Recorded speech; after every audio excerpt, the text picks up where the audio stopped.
Have you ever really stopped to think about it? There are about 400 billion birds in the world. 400 billion. They're everywhere. On your roof, in the tree, on the corner, crossing the sky every morning while you drink your coffee. They are born, they live, they fly, and they die every day in absurd quantities. So answer me this. Where are the bodies? Think about it for a second. If you add up all the birds that die every day on the planet, we're talking millions of bodies. Millions. Every single day. And you, in your entire life, have probably seen a handful. Maybe a sparrow on the sidewalk, maybe a pigeon near a busy avenue. But other than that, nothing. The ground is clean. The yard is clean. The square is clean. It's as if they simply evaporate. This doesn't make sense. Something doesn't add up. And when you realize it for the first time, really, clearly, it's impossible to stop thinking about it because the question keeps nagging at you. What's happening to all of them? If you're not already subscribed to this channel, do it now, because the kind of question we answer here is exactly that. The one that's right in front of you, that you've never asked yourself, but that when someone points it out, completely changes the way you see the world.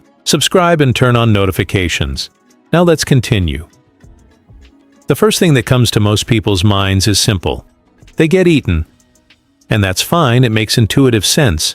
There's a food chain, there are predators, there are scavengers. Of course, someone eats the dead bird before you even see it. But wait, does that really explain everything? Does it explain the almost total absence of bodies anywhere? Because even if a cat finds a bird, it doesn't eat the bones. Even if a fox shoots down a blackbird, it doesn't make off with every single feather. Something should be left over, and almost nothing ever is.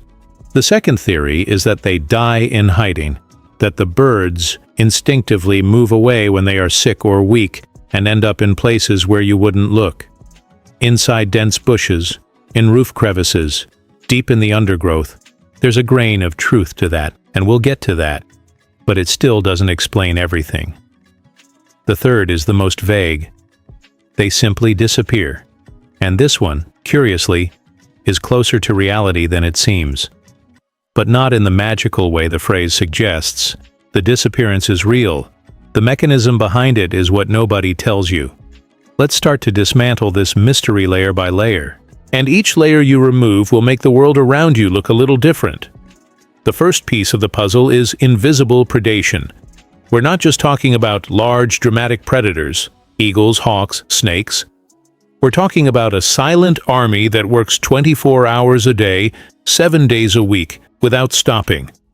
Ants, beetles, flies, bacteria. A small body like that of a bird, in contact with the ground in an environment with adequate temperature and humidity, can be completely consumed in less than 24 hours. Less than a day.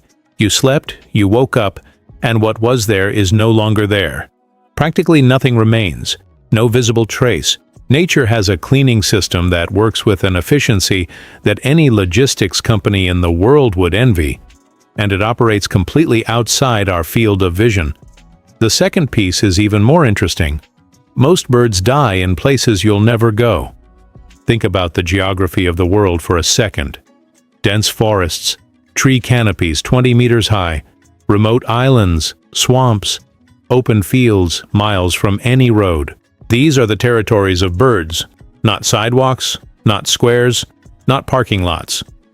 We forget this because we coexist with urban birds, those that have adapted their behavior to live near humans. But these represent a tiny fraction of the total. The vast majority live and die in places you will never set foot in. And even if you did, you wouldn't find anything, because the cleaning system we talked about before would have already done the job. There's a study done by researchers who placed bird carcasses in controlled environments to measure how long it took for them to completely disappear. In forest environments, with the presence of insects and small animals, the average time was less than 2 days. 2 days. And that's under controlled conditions where someone was monitoring. In real nature, without interference, the process can be even faster. The body disappears before anyone passes by, before you even have a chance to see it. The third element is the bird's own behavior. And this is what surprises people the most. Sick or injured birds don't expose themselves. It's not a conscious choice. It's pure survival instinct, even if there's nothing left to save. A weakened animal in an open area becomes an immediate target. So, instinct dictates hiding, moving away, going inside, down below, far away. They die in places never meant for human eyes, inside dense vegetation, in tree cavities, under roots, in crevices you didn't even know existed. It's as if the instinct to hide weakness is so powerful that it persists even in the final moments. The practical result of this is that you never come across a dying bird. You're never in the right place at the wrong time, because the bird made sure of that. Now we come to the fourth piece, and this one is important. This one changes the scale of what we're discussing. Most mass bird deaths happen during migration. This is a documented, studied fact and yet completely ignored by common sense. Every year, billions of birds cross entire continents. They cross oceans. They cross deserts. They fly for days without stopping, without eating, burning all the fat reserves in their bodies to the absolute limit. And many don't make it. They fall in the middle of the Atlantic. They fall in the middle of the Sahara Desert. They fall in remote regions of Siberia. They fall in places where there are no human beings for hundreds of kilometers. These bodies never appear in any human statistics. They never appear in any backyard. They simply disappear into the vast silence of the planet, in places that the human world will never fully map. And there's more. Extreme weather events kill birds in unimaginable quantities. A single severe storm can bring down tens of thousands of birds in a single night. A sudden, unseasonal cold snap can decimate entire colonies. And do you know where these bodies fall? In the middle of fields, in rivers, in oceans, in forests that no one crosses. Nature absorbs all of this without making a sound, without leaving any visible trace for those who live in cities and believe they understand the natural world because they have a window overlooking a tree. And now we arrive at the point that changes everything.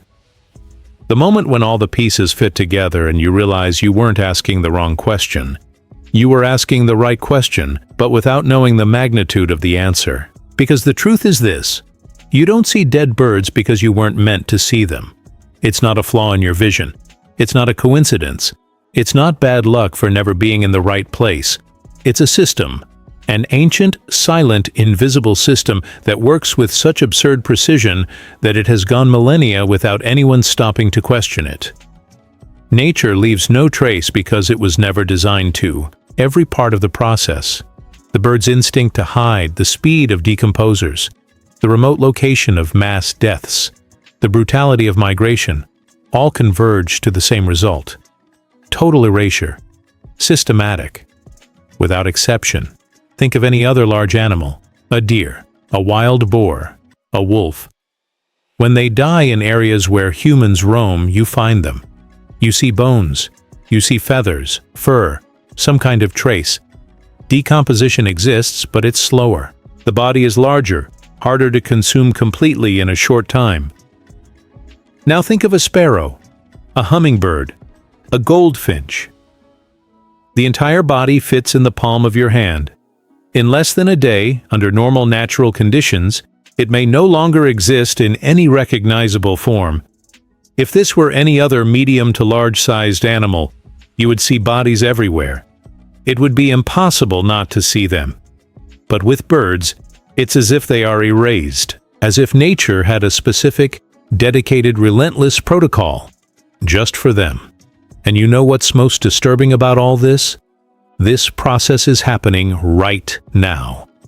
While you watch this video, while you breathe, while you think about this idea, trying to grasp its magnitude, out there at this very moment, birds are dying. In treetops, amidst storms over the ocean, in deserts that have no name on any map you've ever opened, and the world is consuming all of this silently. Without witnesses, without records, without anyone needing to know. The machine turns. It always has. And it will continue to turn long after you and me. This changes something in the way you see the world around you. Because what seemed empty isn't empty. What seemed silent isn't silent. It's constant movement, an uninterrupted process, life and death, happening in layers that our eyes haven't been trained to see. The backyard that seems peaceful in the morning is full of processes you'll never witness. The tree on the sidewalk that you pass by every day without looking is the stage for things that no camera will film. The world isn't empty. It's invisible. And there's a huge difference between those two things. Emptiness means absence. Invisible means it's there. You just don't know where to look. And now that you know where to look, you'll realize you've always been surrounded by a parallel universe of silent processes that never asked for your attention and never will. They simply happen, with or without witnesses, with or without a camera, with or without you. Now I want to know something. Have you ever seen a dead bird off a busy road or sidewalk, outside of a place where there was obviously human interference? Or in your entire life, in all the backyards, squares, and parks you've ever frequented, has the ground always been clean? Comment below. Because the answers that appear in these comments are always more revealing than any scientific data. Because they are the real experience of real people, paying attention to the world for the first time in a different way. If this video changed anything about how you're going to look at the sky tomorrow morning, leave a like, not for the algorithm, but because this type of content needs to reach more people who haven't yet asked this question. And before closing, watch the video that's appearing on the screen now. It continues exactly along these lines, that feeling that the world has more layers than it seems. See you there.